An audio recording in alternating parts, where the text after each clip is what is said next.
नमस्कार दोस्तों, कैसे हैं आप सब। मैं बिल्कुल ठीक हूं और आशा करती हूं कि आप भी बढ़िया होंगे।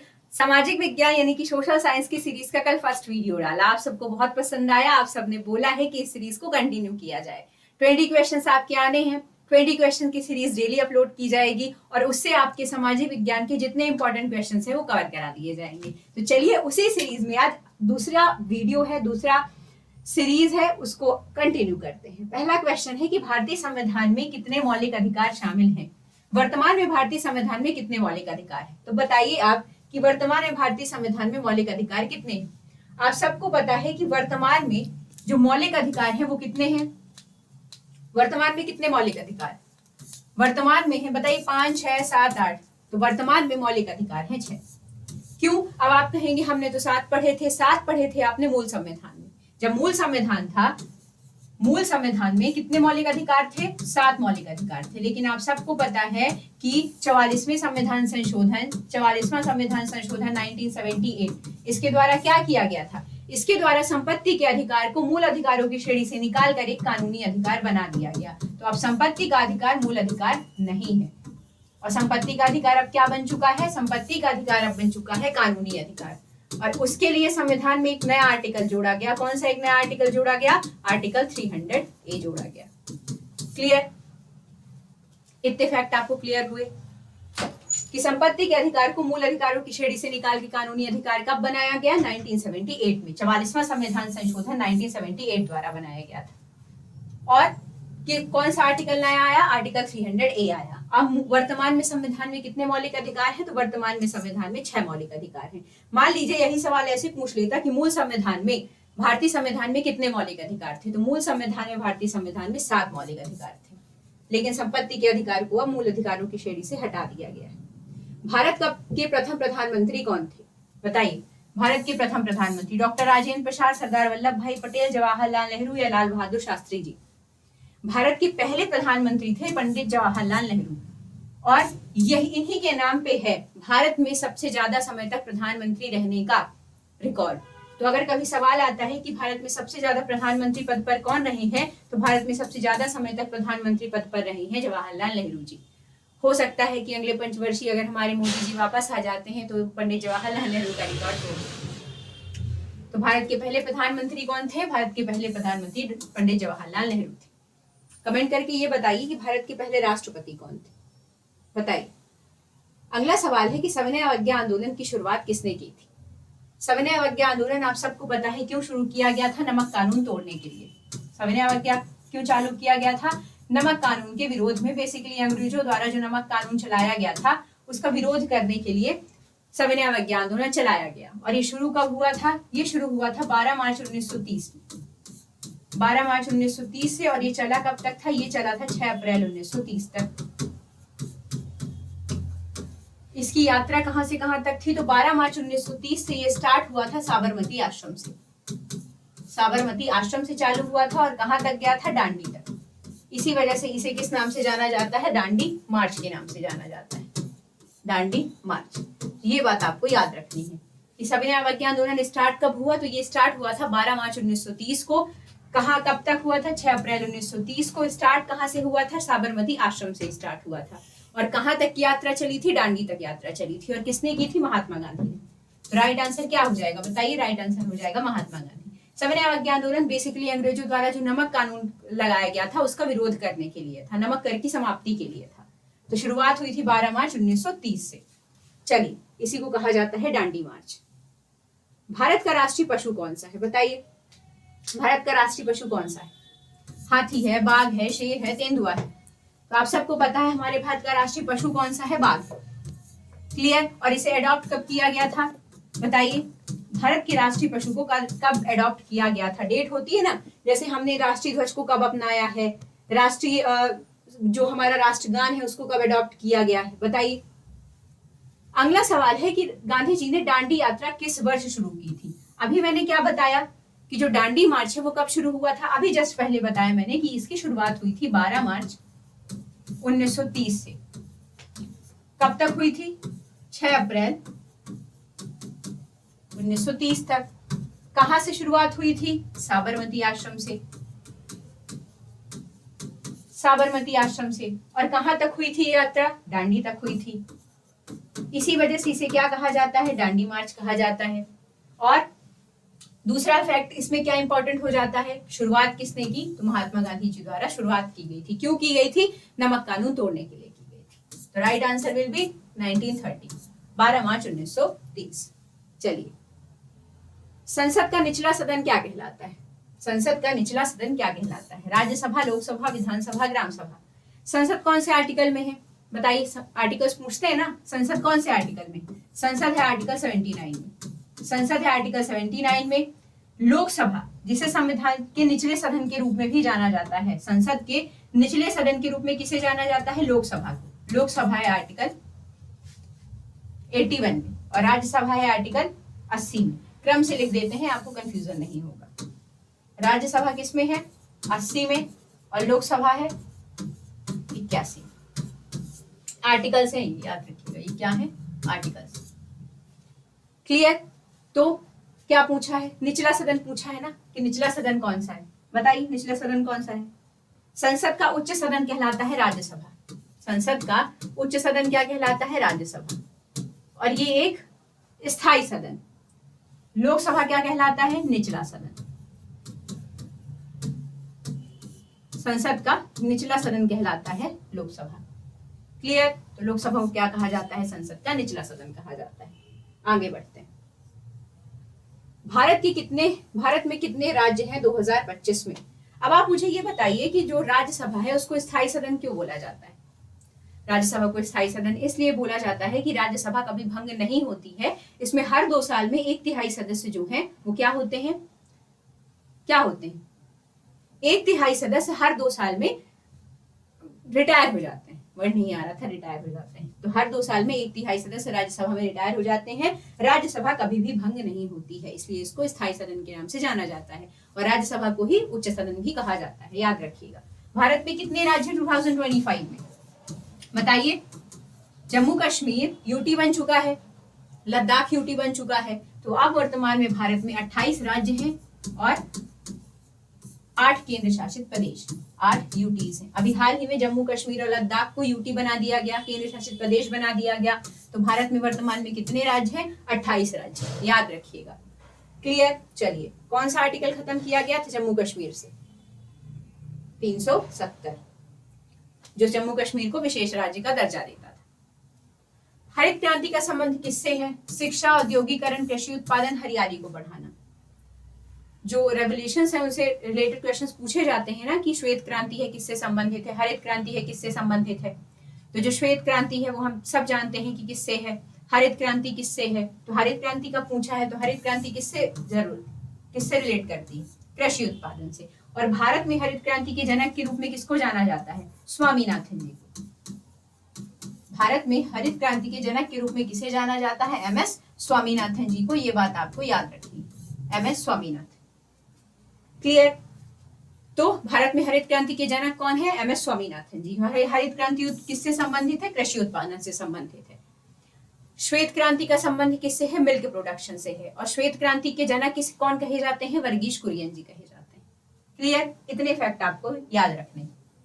अगला सवाल, भारत का सर्वोच्च न्यायालय कहाँ है? भारत का जो सुप्रीम कोर्ट है वो कहाँ स्थित है? बताइए।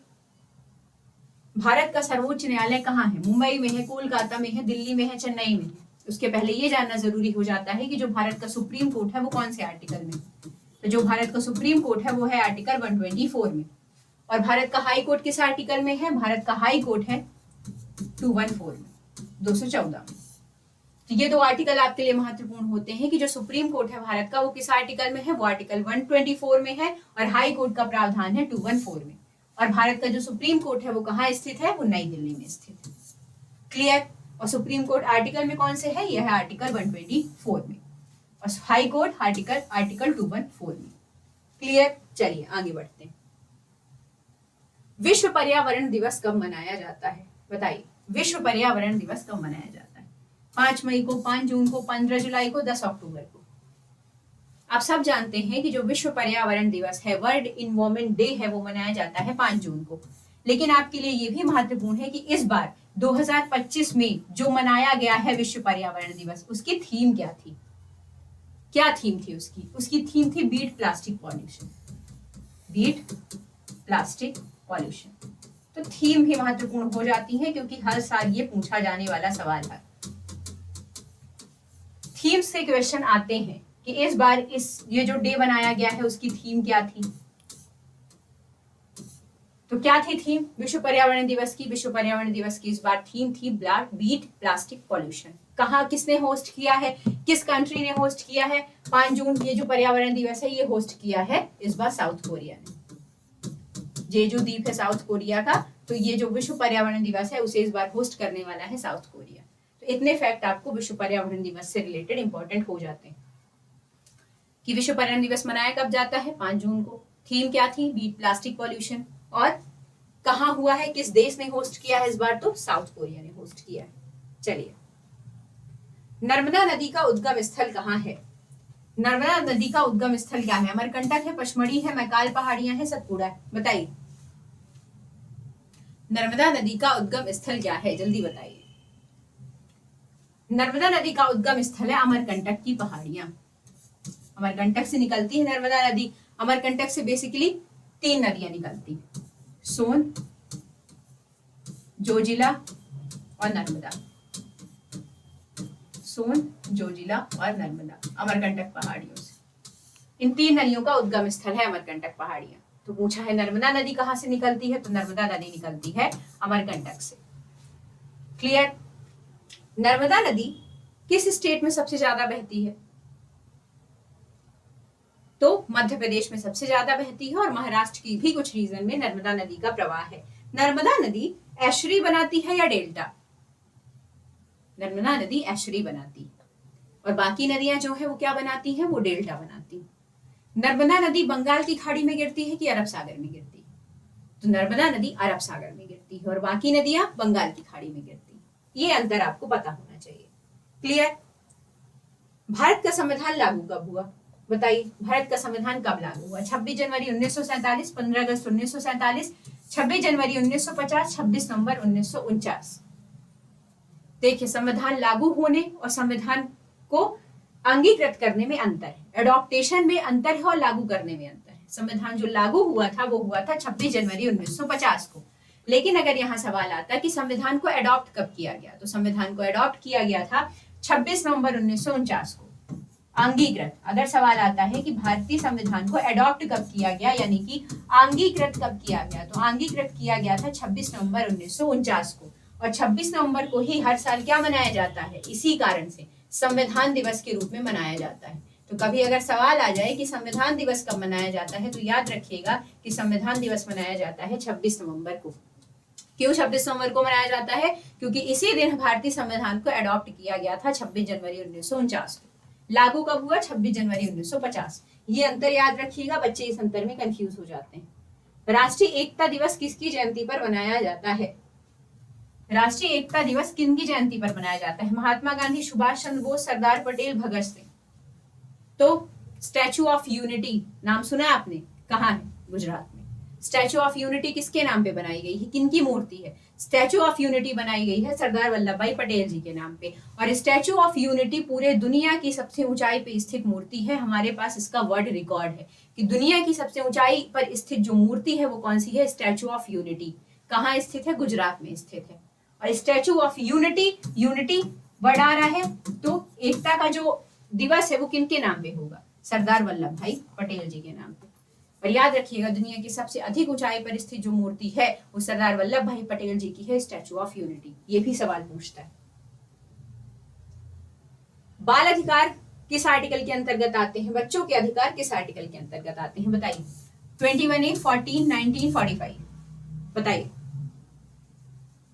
आप सबको पता है 21A में क्या है? जीवन जीने का अधिकार। और जीवन जीने के अधिकार के अंतर्गत क्या है? 21 में है जीवन जीने का अधिकार। और 21A क्या कहता है? 6 से 14 वर्ष तक की आयु के बच्चों को निःशुल्क शिक्षा। 6 से 14 वर्ष तक की आयु के बच्चों को निःशुल्क शिक्षा। ये क्या बात करता है? 21A बात करता है। और 21A किस संविधान संशोधन के अंतर्गत जोड़ा गया है? तो 21A जोड़ा गया है 86वां संविधान संशोधन 2002 द्वारा। 86वां संविधान संशोधन 2002 द्वारा इसे जोड़ा गया है। क्लियर? बाल अधिकार किस आर्टिकल के अंतर्गत आ जाएंगे? चलिए बाकी आर्टिकल्स पढ़ लेते हैं ऑप्शन के, तो आप ही बता दीजिएगा फिर। तो आर्टिकल 21A में क्या है? 6 से 14 साल तक के बच्चों को निःशुल्क और अनिवार्य शिक्षा किस संविधान संशोधन के अंतर्गत आया है? ये 86वें संविधान संशोधन 2002 के अंतर्गत। आर्टिकल 14 बात करता है समानता के विषय में, समानता का अधिकार। आर्टिकल 14 क्या बोलता है? समानता का अधिकार। आर्टिकल 19 फ्रीडम टू स्पीच, वाक और अभिव्यक्ति की स्वतंत्रता। फ्रीडम टू स्पीच, वाक और अभिव्यक्ति की स्वतंत्रता की बात क्या करता है? आर्टिकल 19। और 45 डीपीएसपी से संबंधित।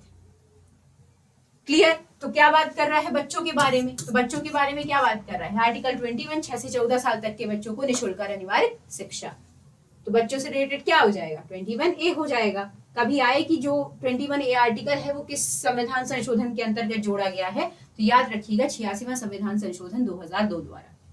भारत का सबसे बड़ा राज्य क्षेत्रफल के आधार पे कौन सा है? मध्य प्रदेश, राजस्थान, महाराष्ट्र, उत्तर प्रदेश। तो भारत का सबसे बड़ा जो राज्य है वो एरिया वाइज है राजस्थान। एरिया वाइज कौन सा है? राजस्थान फर्स्ट नंबर पे और सेकेंड नंबर पे है मध्य प्रदेश। ये बात आपको याद रखनी। सॉरी, मध्य प्रदेश है कि महाराष्ट्र सेकेंड नंबर पे? बताइए। I think Madhya Pradesh. Area wise अगर बात करें तो पहला राजस्थान है और दूसरा मध्य प्रदेश है ना? बताइए, कंफर्म करिए मुझे। तो भारत का सबसे बड़ा राज्य कौन सा है? भारत का सबसे बड़ा राज्य है राजस्थान। क्लियर? चलिए, राजस्थान किसके लिए फेमस है? तांबे, अरावली पर्वत श्रृंखला कहाँ है? वहीं राजस्थान में ही है।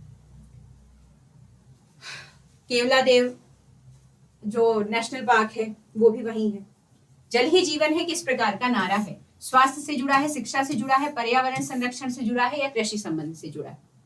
बताइए। जल ही जीवन है। जो हवा है, पानी है, पेड़ पौधे हैं, वो किससे संबंधित है? सूर्य का प्रकाश है, वो हमारे पर्यावरण से संबंधित है। पानी स्वच्छ रहेगा, पानी दूषित नहीं करेंगे तो क्या कहा जाता है? पर्यावरण संरक्षण की बात हो रही है कि पानी को दूषित नहीं किया जा रहा है। तो उसके लिए बेसिकली अगर हम जल की बात करें तो वो किसमें है? पर्यावरण संरक्षण के विषय में। और किस एसडीजी में है? Clean water and sanitization. तो एसडीजी 6 में इसका वर्णन किया गया है। कहाँ वर्णन किया गया है? एसडीजी 6 में किया गया है, clean water and sanitization. Clear? चलिए आगे बढ़ते हैं। तो याद रखिएगा कि जल ही जीवन है, ये किस प्रकार का नारा है? पर्यावरण संरक्षण से जुड़ा हुआ नारा है। लोकतंत्र का आधार क्या होता है? लोकतंत्र क्या है मुझे ये बताइए। लोकतंत्र होता है लोगों का शासन, जहां जनता शासन करती है। जनता शासन कैसे करती है? वोटिंग राइट के माध्यम से, कि जनता जिसे चाहेगी उसे वो राजा बनाएगी, मतलब नेता के रूप में उसे चुनेगी अपने, और वही शासन करेगा। तो बेसिकली जो चूज कर रही है वो कौन कर रही है? जनता। तो इसी वजह से इसे कहा जाता है लोकतंत्र। दुनिया का सबसे बड़ा लोकतंत्र है अपना भारत। तो लोकतंत्र का जो बेसिक मतलब होता है वो होता है जनता का शासन। जनता का शासन। तो आधार क्या है लोकतंत्र का? धन है, जाति है, जन भागीदारी है या प्रशासन है? तो लोकतंत्र का जो आधार है वो है जन भागीदारी। ज्यादा से ज्यादा लोगों तक जो जनता है वो पार्टिसिपेट करती है, किसमें? वोटिंग राइट्स के माध्यम से, कि वो किसे अपना नेता चुनना चाहती है, किसे अपना नेता नहीं चुनना चाहती है। और लोकतंत्र का आधार ही यही होता है। और हमारे यहाँ वोटिंग राइट जो है वो कितने साल तक के लिए है? 18 साल तक के लिए। लेकिन इससे पहले ये 21 साल थी आयु। तो 21 साल से घटाकर 18 वर्ष जो आयु की गई थी वो किस संविधान संशोधन के अंतर्गत की गई थी? वो की गई थी 61वें संविधान संशोधन 1989 द्वारा की गई थी। क्लियर? तो ये बात आपको याद रखनी है कि 61वां संविधान संशोधन 1989 द्वारा क्या किया गया था? जो वोटिंग राइट की जो आयु थी वो 21 वर्ष से घटाकर 18 वर्ष कर दी गई थी। तो लोकतंत्र का आधार क्या है? जन भागीदारी। मध्य प्रदेश की राजधानी क्या है? बताइए, मध्य प्रदेश की राजधानी क्या है? इंदौर है, भोपाल है, जबलपुर है, ग्वालियर। तो जो मध्य प्रदेश की राजधानी है वो है भोपाल। लेकिन मध्य प्रदेश की अगर आ जाती वाणिज्यिक राजधानी क्या है? तो मध्य प्रदेश की जो वाणिज्यिक राजधानी है, औद्योगिक राजधानी है, वो कौन सी है? वो इंदौर। ये भी आपको जानना है। कभी कभी पूछ लेता है कि मध्य प्रदेश की वाणिज्यिक राजधानी कौन सी? अभी तो सिर्फ राजधानी पूछी थी तो आपने भोपाल बता दिया, ठीक है। लेकिन मध्य प्रदेश की वाणिज्यिक राजधानी कौन सी है? तो वो इंदौर। और मध्य प्रदेश की सांस्कृतिक राजधानी कौन है? मध्य प्रदेश की सांस्कृतिक राजधानी है जबलपुर। मध्य प्रदेश की सांस्कृतिक राजधानी कौन सी है? जबलपुर। याद रखिएगा। क्लियर? चलिए आगे बढ़ते हैं। राष्ट्रगान जनगण मन किसने लिखा था? राष्ट्रगान जनगण मन किसने लिखा था? रविन्द्रनाथ टैगोर, बंकिम चंद्र चट्टोपाध्याय, सुभाष चंद्र बोस, महात्मा गांधी। तो जनगण मन जो लिखा गया था वो लिखा गया था रविन्द्रनाथ टैगोर जी द्वारा। इसे गाया कब गया था? पहली बार इसे गाया गया था 1911 के कांग्रेस अधिवेशन में। कभी कभी सवाल आता है कि जो जनगण मन का गायन हुआ था वो कांग्रेस के किस अधिवेशन में हुआ था? तो जो जनगण मन का गायन हुआ था वो हुआ था 1911 में, कांग्रेस के 1911 के अधिवेशन में, कलकत्ता अधिवेशन में। क्लियर? कलकत्ता अधिवेशन में। और वंदे मातरम किसने लिखा था? वंदे मातरम लिखा था बंकिम चंद्र चट्टोपाध्याय जी ने। आनंद मठ इन्हीं का है। आनंद मठ जो उपन्यास है, आनंद मठ, वो इन्हीं ने लिखा हुआ है। क्लियर? और इन्होंने क्या लिखा है? वंदे मातरम। वंदे मातरम गायन भी इन्हीं ने लिखा है। क्लियर? जनगण मन किसने लिखा है? रविन्द्रनाथ टैगोर जी ने। इसका गायन पहली बार कब किया गया था? 1911 के कलकत्ता अधिवेशन में इसका गायन सबसे पहली बार किया गया था। चलिए अगला सवाल। भारत की सबसे लंबी नदी कौन सी है? भारत की सबसे लंबी नदी बताइए। यमुना है, ब्रह्मपुत्र है, गंगा है, गोदावरी है। तो भारत की सबसे लंबी नदी है गंगा। इसकी लंबाई कितनी है? इसकी लंबाई है 2525 किलोमीटर। 2525 किलोमीटर है। और ये निकलती कहाँ से है? इसका जो उद्गम होता है वो गंगोत्री हिमनद से होता है। गंगोत्री हिमानी से इसका उद्गम होता है। गंगोत्री हिमानी से इसका उद्गम होता है गंगा का। और यमुनोत्री से किसका होता है? यमुना का। क्लियर? चलिए अगला सवाल देखते हैं। अच्छा 20 हो गए। तो ये जो 20 क्वेश्चन है यही इसी तरह के आपके सोशल साइंस में आपको क्वेश्चंस मिल रहे हैं। यहाँ पे ये भी करवाया जा रहा है कि जो आपके साथ कॉन्सेप्ट भी है, अगर कोई एक क्वेश्चन आ रहा है तो सिर्फ वो क्वेश्चन का आंसर आपको नहीं बताया जा रहा है, उस क्वेश्चन से जितने रिलेटेड चीजें हैं वो सब आपको इस एक ही क्वेश्चन में कवर करा दी जाती है, जिससे आपको जो फैक्ट भी क्लियर हो रहे हैं वो बहुत ज्यादा क्लियर हो रहे हैं अदर चीजों के बारे में भी, जो आपके एग्जाम के लिए बहुत इंपॉर्टेंट होने वाले हैं। तो अगर आप चाहते हैं कि ये सीरीज कंटिन्यू हो तो बिल्कुल कमेंट करके बताइएगा। और चलते हैं, वीडियो को लाइक कर दीजिएगा और शेयर कर दीजिएगा दोस्तों तक। चलते हैं और जल्दी ही मिलते हैं अगले वीडियो में। नमस्कार।